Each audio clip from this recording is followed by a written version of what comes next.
Olá, meus irmãos, graça e paz, sejam bem-vindos a mais essa aula do nosso curso de História da Igreja.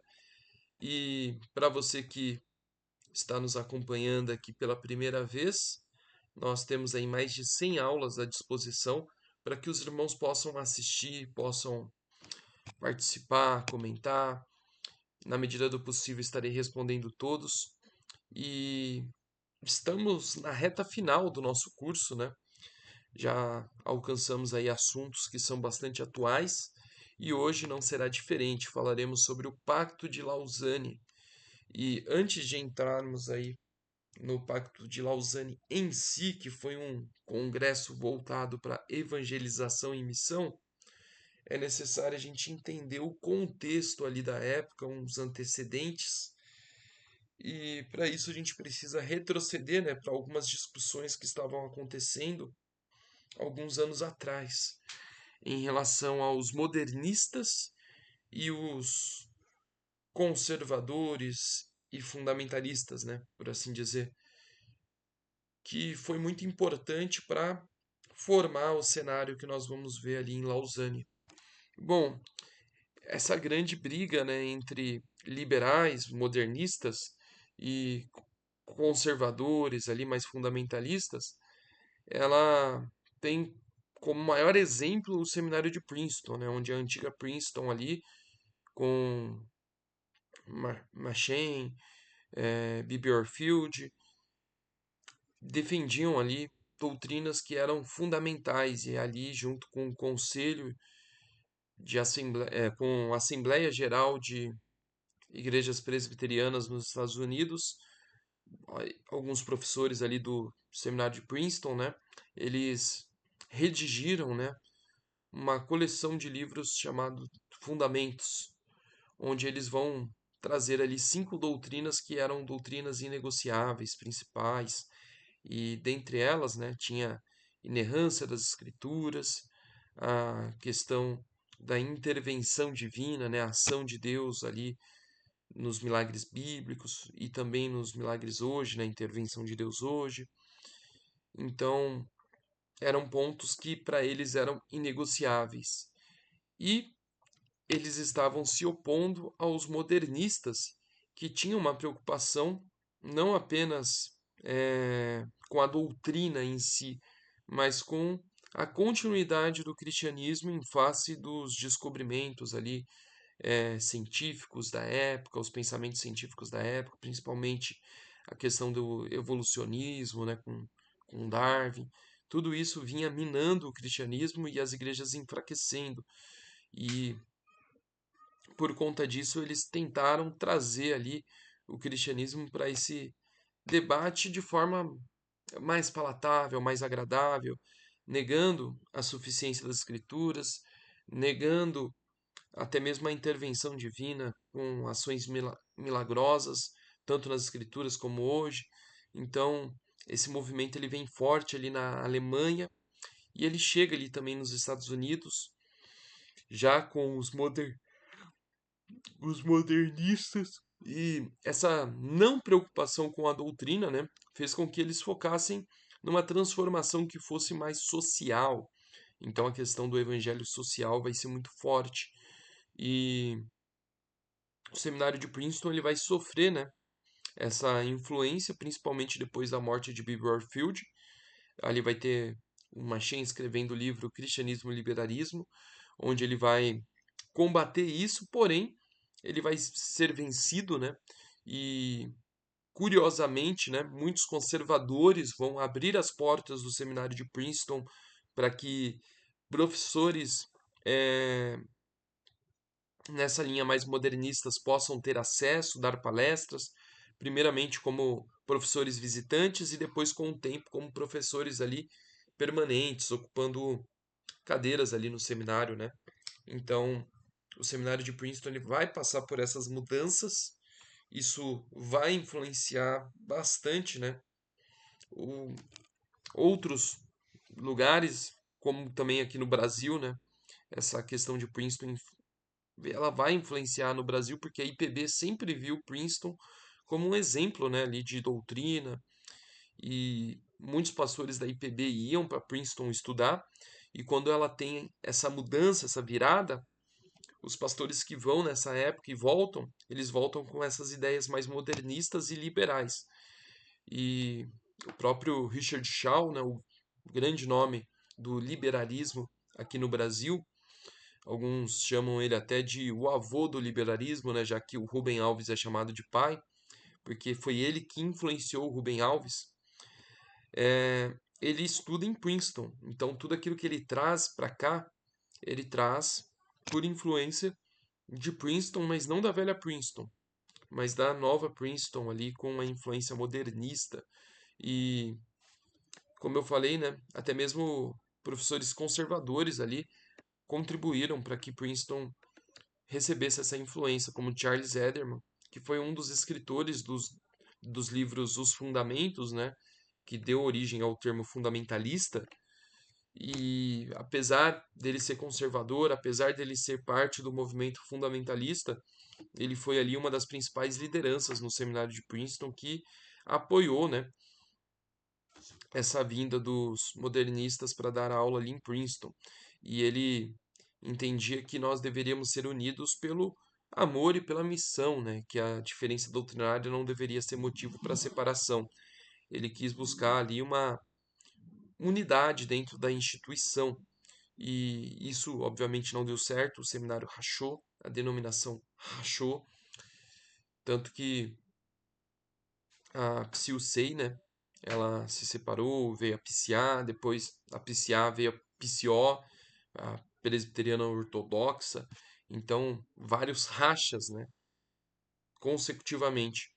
Ali, o seminário ele racha, professores saem, sai o próprio Machen, depois sai com ele também o Cornelius Van Til, formam assim o seminário de Westminster e ali vai ter grandes professores, né, Charles Hodge, e grandes nomes aí da teologia reformada e futuramente, né, nós temos aí a criação de outros seminários, como por exemplo da Presbiteriana Ortodoxa que vai criar ali o, o Puritan Seminário. Então, nós temos essas divisões já ali na igreja norte-americana, principalmente no contexto presbiteriano, por causa desse embate, né, entre aqueles que tinham uma preocupação não tanto com a doutrina, mas com o impacto social do cristianismo na sociedade, a transformação ali nas estruturas da nossa sociedade,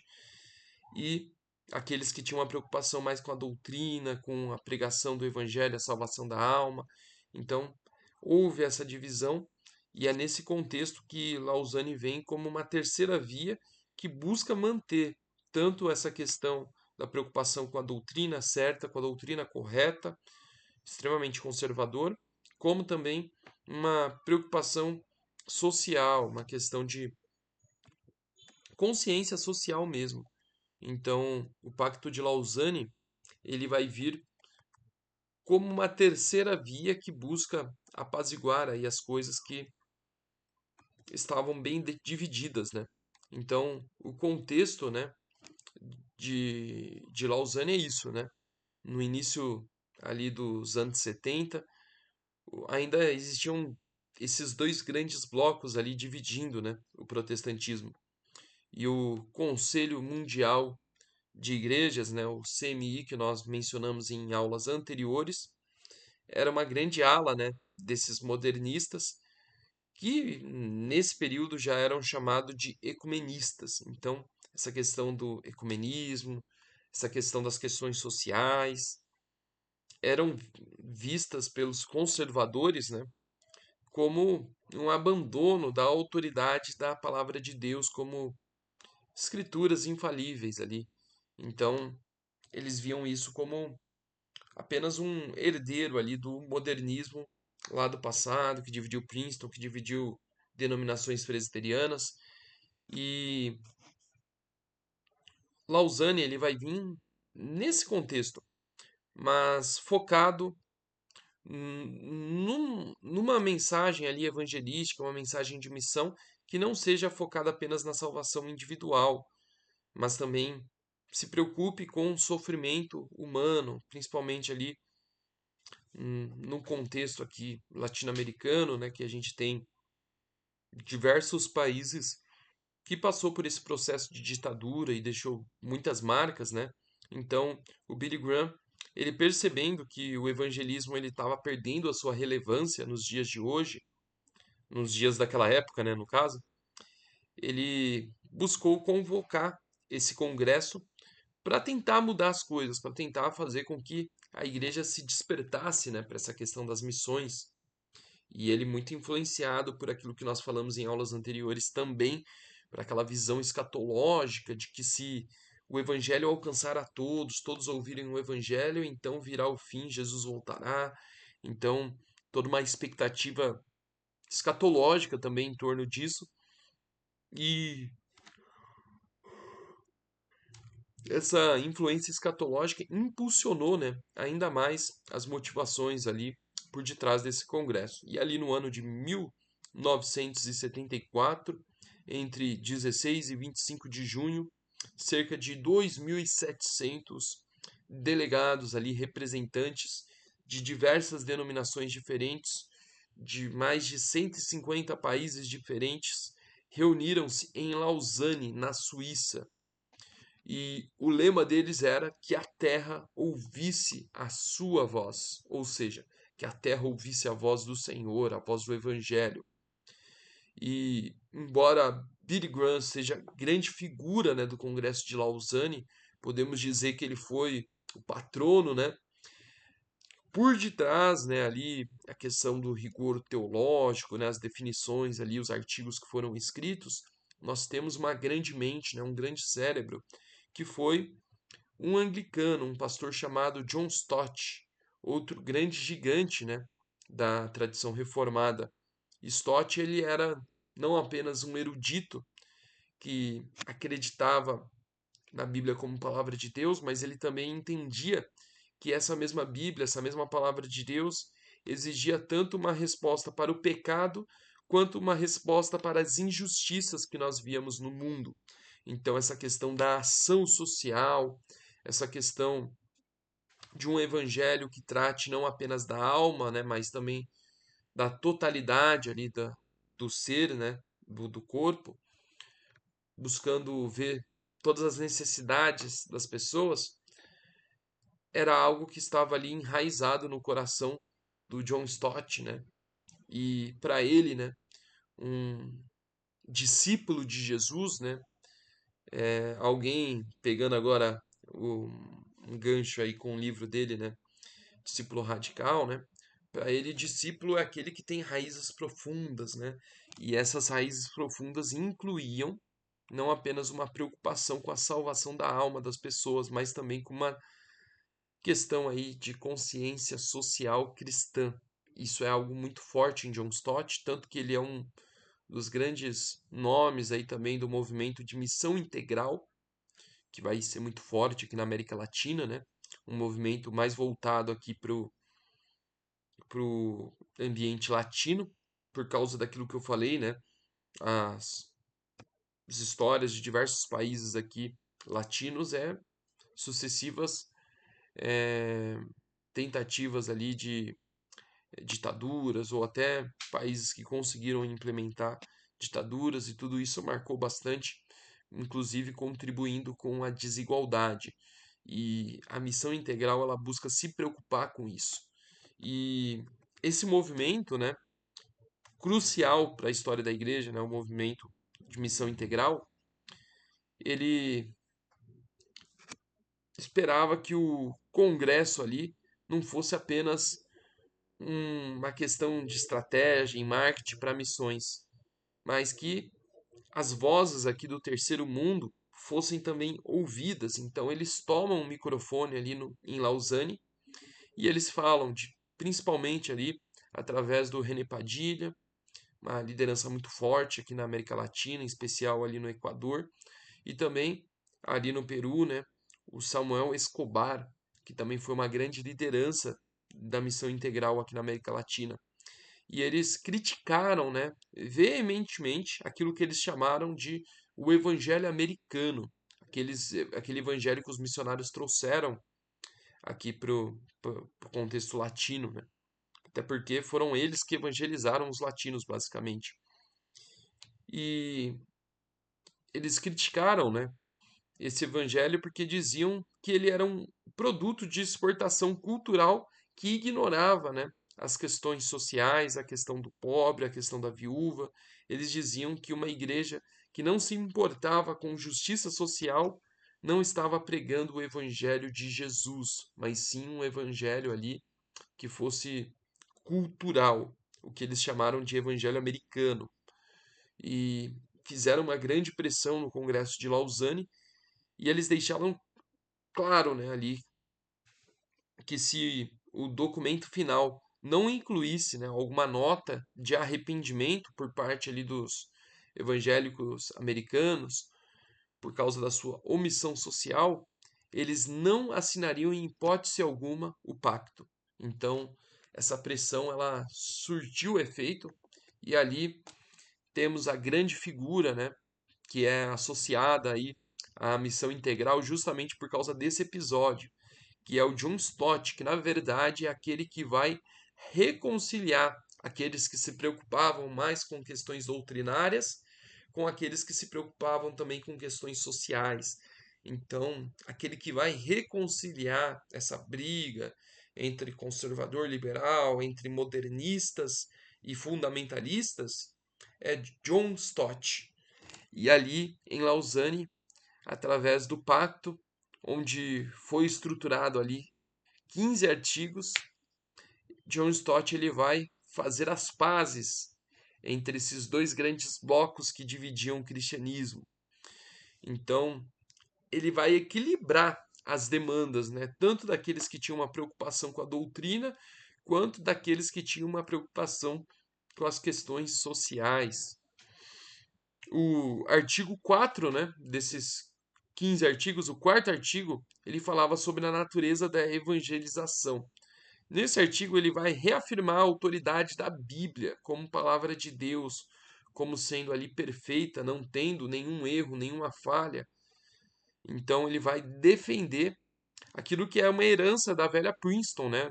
É defendido ali por Bill Warfield, pelo Machen. Então, essa questão da autoridade da Escritura como palavra de Deus sendo suficiente. John Stott ele vai conservar isso ali no artigo 4 e vai agradar ali os mais conservadores, mais fundamentalistas. Já no artigo 5, na sequência, ele vai trazer a questão da responsabilidade social cristã, né? Esse é o termo, né, utilizado por Lausanne. E foi aí a grande inovação, né? Nesse trecho ele vai afirmar explicitamente, abre aspas, expressamos nossa penitência tanto por nossa negligência quanto por termos, às vezes, considerado a evangelização e a preocupação social como sendo duas coisas mutuamente exclusivas. Então, olha só a preocupação do John Stott em responder às demandas dos conservadores e também daqueles que eram mais liberais, mais preocupados com as questões sociais, mais modernistas. Aqui no artigo 5 ele satisfaz, primeiro, cumprindo, né, com aquilo que foi as exigências do pessoal do Missão Integral, que pediram um pedido de desculpa mesmo, e no artigo 5 aqui ele já se desculpa, e aqui ele traz uma preocupação com a questão social e coloca isso como sendo algo compatível com a questão da evangelização, né? A evangelização, a pregação, a salvação do indivíduo, a salvação da alma, não é excludente, né? Em relação à questão social, preocupação social. Não são duas verdades excludentes, né? Elas coexistem. Elas são duas faces da mesma moeda. É isso que John Stott está trazendo. E o pacto ele vai definir justamente isso, que a evangelização e a ação social são parte do dever de todo cristão. E então o evangelho agora era para o homem todo, E aí vem, né, também muito forte essa influência da missão integral. Por quê? Porque o evangelho, a missão, né, ela é integral, não é só para a alma, mas é também para todo o corpo, para todas as necessidades do ser humano. Então, o Pacto de Lausanne, ele vai funcionar aí como uma espécie de bússola para os evangélicos que não queriam ser nem fundamentalistas e nem liberais. Então, o Pacto de Lausanne, como eu falei lá no início da nossa aula, ele surge como sendo uma terceira via. E isso conversa bastante com aquilo que eu trouxe, né, da história de Princeton, porque se Princeton ali, 1929, foi o ponto onde a igreja se quebrou em dois grandes blocos, né, o grande exemplo dessa divisão, porque foi um palco de muito debate, né, entre esses dois lados. Lausanne, ali em 1974, foi uma tentativa de reatar aí os laços que tinham sido rompidos em 1929. Os fundamentalistas ali com Lausanne, eles podem aprender que a igreja não pode ignorar o corpo, não é apenas uma mensagem ali para a alma, né? E do mesmo modo, os liberais, eles podem aprender com Lausanne que não devem ignorar a salvação do indivíduo, a questão da alma, a preocupação com a doutrina. Então, Lausanne vai ensinar a todos.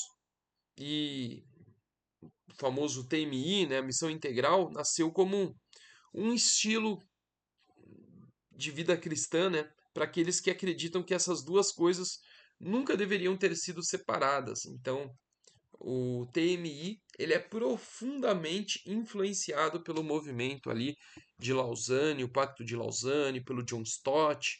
É por isso que muitas pessoas vão dizer, né, que missão integral ali nas suas origens não é algo ruim, né? Por que eu digo isso? Porque atualmente, né,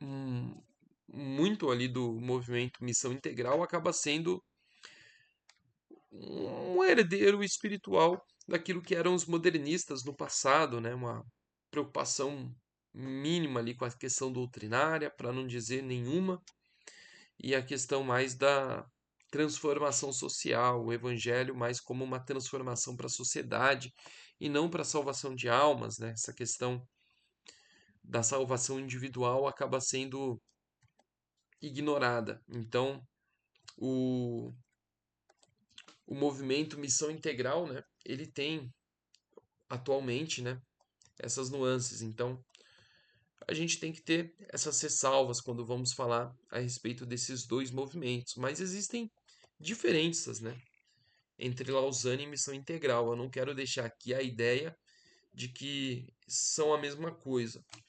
Podemos dizer que eles compartilham, né, a mesma gênese, o mesmo DNA, que é a rejeição ali da dicotomia entre salvar almas e ajudar o próximo, essa questão da preocupação social e da preocupação com a alma, com a salvação do indivíduo, ela é mantida em ambos. Mas Lausanne foi mais um fórum global que buscava uma reconciliação, juntar esses dois blocos do cristianismo que estava rachado. Já a Missão Integral, ele surge como um movimento teológico mesmo, que traz conteúdo e uma grande pressão para que a igreja se preocupe com essa questão social. Então tem alguma diferença nesse sentido, né? O propósito, porque Lausanne ele vem como sendo um congresso ali que formula, né, um pacto, que é um documento assinado pelas principais lideranças evangélicas aí mundo afora, e é basicamente resultado de um congresso de evangelização ali liderado pelo Billy Graham. E tendo ali por detrás, né, como grande cabeça, mentor, o John Stott, que é esse esforço evangélico de alcançar o mundo todo, incluindo conservadores, pentecostais, anglicanos, todos unidos para definir os rumos ali da pregação do evangelho no século XX. Então a ideia era essa, uma busca por unidade para a pregação do evangelho a fim de alcançar mais pessoas. Juntos vamos mais longe, essa é a ideia, né? porque nesse período temos muito forte ali o surgimento do pentecostalismo. Então, Lausanne ele vai buscar unir todos em prol da pregação do evangelho, inclusive pentecostais, não só tradicionais. Já a missão integral, ela tem mais uma raiz latino-americana e ela vai surgir dentro da fraternidade teológica latino-americana, nomes como René Padilha, Samuel Escobar, e é uma tentativa de responder ali ao contexto aqui latino-americano de ditaduras, de pobreza, de desigualdades, tudo isso que nós já conhecemos, né, por sermos aqui parte desse contexto, e eles vão buscar responder isso tudo na década de 60, de 70, lembrando que o mundo, né, estava dividido ali entre capitalismo, comunismo, a Guerra Fria estava em alta. Então, esse movimento ele surge também como um reflexo disso, aquilo que a gente sempre fala, né? Aquilo que vem acontecendo mundo afora, isso, aquilo que vem acontecendo na sociedade, influencia e impacta diretamente na vida da igreja. Não tem como. Foi assim na Reforma Protestante, né?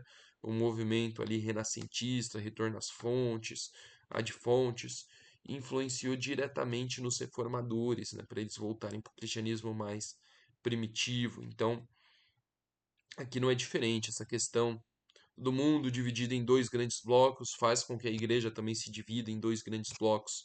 E a gente vai ter o bloco daqueles que têm uma preocupação com a questão social, né, mais alinhados ali com as ideias comunistas.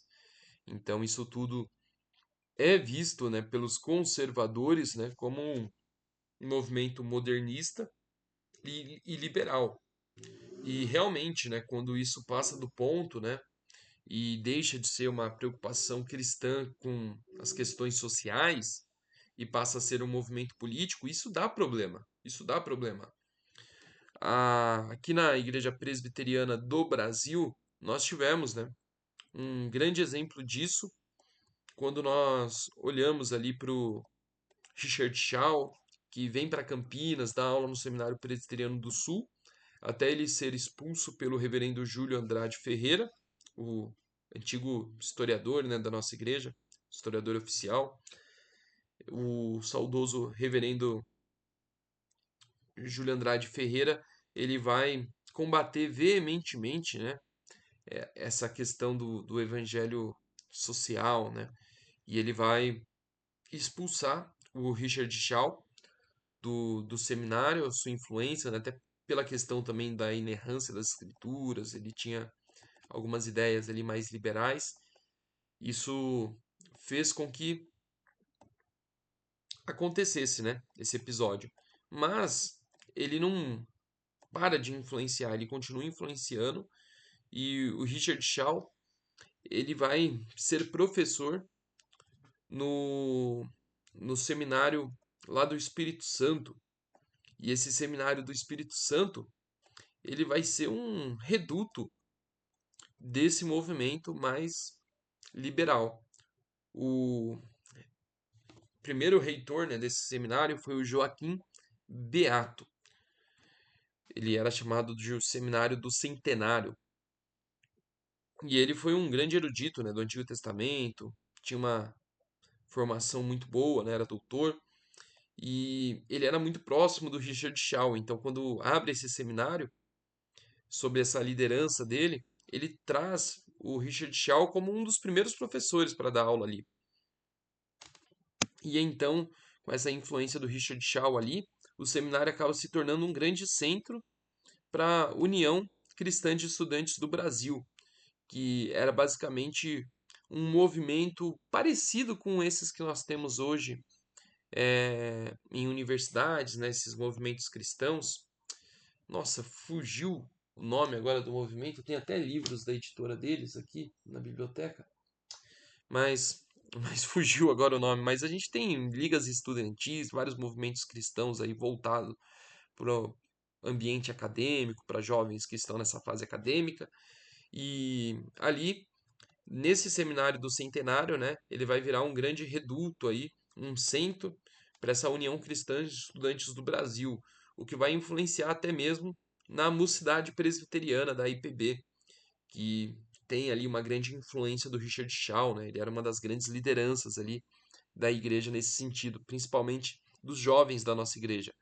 E era um contexto em que o Brasil ali já estava caminhando, né, para questão política ali da ditadura, o anticomunismo estava em alta e essa questão da Guerra Fria, comunismo, capitalismo, esquentou ainda mais as coisas dentro da nossa denominação. Então, houve ali uma verdadeira caça às bruxas, né?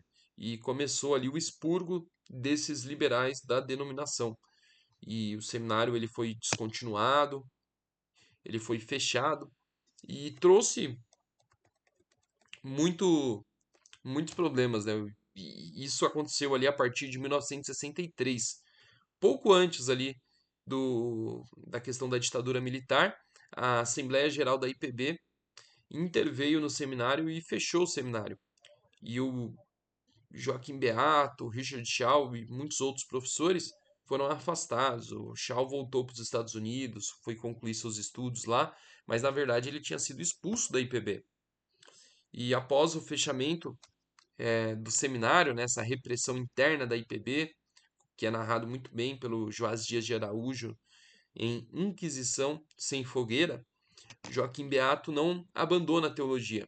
Ele vai fundar uma nova denominação, a Igreja Presbiteriana Unida, IPU, que é uma denominação que a IPB não considera idônea, né? Ela considerava ecumênica, voltada para o evangelho social, portanto, uma denominação liberal que não era irmã da IPB. Então, ele cria essa denominação e ela se mantém, né, nessa linha ecumênica social e ela atrai a liderança, né, daqueles que foram expulsos da IPB, todos aqueles que foram perseguidos nessa caça às bruxas, eles acabam indo para IPU.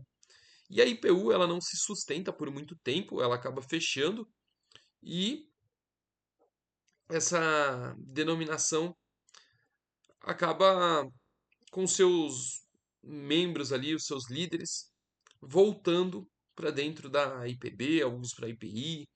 Então, isso tudo acaba conversando muito com a nossa história, aqui, o nosso contexto no Brasil. Então, olha só como as coisas que acontecem lá fora têm um impacto muito grande aqui. A gente vê a questão de Princeton, né? Os caras estudam lá, vêm para cá, traz isso para cá. O próprio Richard Shaw, aí um grande nome, né, que lidera tudo isso, e a gente vê isso muito perto aqui na nossa denominação, e a gente percebe que as nossas aulas estão chegando, né, nos dias atuais, a gente vê cada vez mais próxima, né, da gente, do nosso contexto, então elas estão chegando ao seu final. Na aula que vem, nós trataremos aí sobre algumas visões mais modernas, e falaremos sobre elas à luz, né, da história da igreja. E só para concluirmos, né, a aula de hoje, para não deixar nenhuma ponta solta, né, nós da Igreja Presbiteriana do Brasil somos conservadores, mas nós temos sim consciência social, né? A igreja ela não tem aquela ideia fundamentalista e isolada, né, de que a preocupação é apenas com a salvação do indivíduo, apenas com a salvação da alma. Não. Nós temos diversos trabalhos aí sociais, ações sociais vinculadas com a nossa igreja. Inclusive lá no seminário, todos os seminaristas têm que fazer um ano de capelania e algumas dessas instituições que a gente pode fazer são relacionadas à IPB. Então a gente vê que a nossa igreja ela tem uma preocupação sim também com as questões sociais, não só com a pregação do evangelho, não só com a salvação do indivíduo. Então é algo aí que a gente tem que deixar bastante claro, né? A preocupação, né, com as questões sociais não é coisa de comunista, não é coisa de esquerdista, é uma preocupação cristã, né? É Tiago que fala que a verdadeira religião é aquela que cuida do órfão, que cuida da viúva. Então, é bíblico, né? É o próprio Jesus, né, que vai falar, né, que tive fome, tive sede, não tive o que vestir, estive nu, e não me deste de comer, não me deste de vestir, não me deste de beber. E aí perguntam para ele, mas quando que você esteve passando por necessidade, a gente não ajudou? Quando alguém necessitado vem até você e pede algo de comer, pede algo de beber, pede algo para se vestir, e você diz não. Aí você está dizendo não para Jesus. Então a gente vê que o próprio Jesus ele traz essas ideias. Os pais da igreja, né? A gente vê, por exemplo, um documento ali. Eu não sei se ele é considerado pai apostólico, eu acredito que é. Mas o pastor de Hermas, ele tem ali uma preocupação muito grande com a questão social, né? É um contexto em que o cristianismo estava crescendo, muitas pessoas se convertendo de diferentes áreas da sociedade, inclusive ricos, e ali ele vai trazer uma ilustração da igreja como sendo uma grande torre e com blocos ali quadrados, né, encaixando ali para compor essa torre. E esses blocos eram as pessoas ali que iam entrando na igreja, cada uma era um bloquinho que ia formando essa grande torre que era a igreja. E ali chegavam os ricos na igreja que não eram blocos quadrados, eles eram blocos ali grandes, arredondados, uns blocos enormes. E aí esses ciclos eles tinham que cortar suas arestas, ficarem ali quadrado para poderem se encaixar na igreja. E como que eles faziam isso? Abrindo mão das suas riquezas e compartilhando elas com aqueles que necessitavam. Então, o cara que era rico e se convertia ali no contexto da igreja primitiva, ele abria mão dessa riqueza para compartilhar com os outros. Então era muito daquele espírito que a gente vê em Atos 2, onde eles tinham tudo em comum entre eles e os seus bens ali não eram deles mesmos, mas eram compartilhados com os outros. Então a gente vê desde o início da igreja uma preocupação muito forte com essa questão social, mas em algum momento isso se perdeu e a gente não pode perder essa consciência, essa preocupação. Então não é coisa de esquerda, não é coisa de comunismo, isso é uma das coisas que o cristianismo sempre falou, sempre ensinou, seja na história, seja naquilo que nós vemos nas escrituras, e sempre esteve ali, sempre esteve presente, então não pode ser ignorado. É isso, meus irmãos. Agradeço aqueles que nos acompanharam até aqui. Deus abençoe a todos. E na semana que vem, próxima quarta-feira, nesse mesmo canal, nesse mesmo horário, eu te espero aqui para darmos continuidade aqui aos nossos assuntos da história da igreja. Deus abençoe, meus irmãos.